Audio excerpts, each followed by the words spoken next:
প্রথমে সামাজিক মাধ্যমে পরিচয়, সেখান থেকে বন্ধুত্ব। একটু আনন্দের আশায় গভীর রাতে দুই ছেলে বন্ধুর সঙ্গে নৌকা ভ্রমণে বের হয়েছিলেন এক টিকটকার তরুণী, কিন্তু মাঝ পথেই যেন বদলে যায় সবকিছু।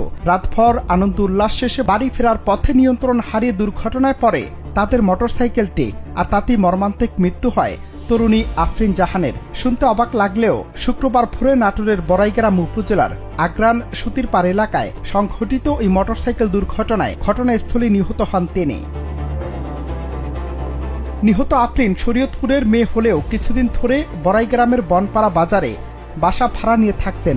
ভার্চুয়াল দুনিয়া টিকটকের মাধ্যমে তার পরিচয় হয় গুরুদাসপুরের দুই যুবক মেহেদি হাসান ও পলক হাসানের সাথে। পরিচয়ের সূত্র ধরে গত বৃহস্পতিবার রাত ৯টার দিকে নৌকা ভ্রমণের উদ্দেশ্যে আফরিনকে গুরুদাসপুরে নিয়ে আসেন ওই দুই যুবক, কিন্তু পরিকল্পনা অনুযায়ী নৌকা ভ্রমণ না হলেও সারারাত তারা একই সাথে অবস্থান করেন। এরপর শুক্রবার ভোরে দুই বন্ধুর সাথে মোটরসাইকেলে করে বড়াইগ্রামে ফেরার পথেই ঘটে সে মর্মান্তিক অঘটন।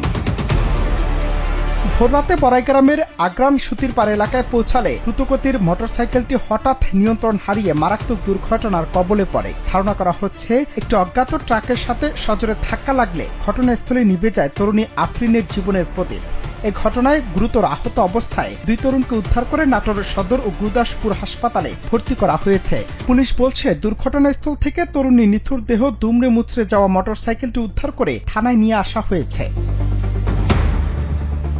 ভার্চুয়াল দুনিয়ার ক্ষণিকের আলো আর সামাজিক মাধ্যমে গড়ে ওঠা না জানা বন্ধুদের সাথে গভীর রাতের এই বিপজ্জনক অ্যাডভেঞ্চার অবশেষে কেড়ে নিল একটি তাজা প্রাণ। সামাজিক যোগাযোগ মাধ্যমের রঙিন আলোর আড়ালে যে কত বড় ঝুঁকি লুকিয়ে থাকে, আফরিনের এই করুণ পরিণতি আমাদের সমাজকে আজ আরও একবার ভেবে দেখার বড় এক সতর্ক বার্তা দিয়ে গেল। অনন্ত হাসান মাসুদ, বাংলা টিভি।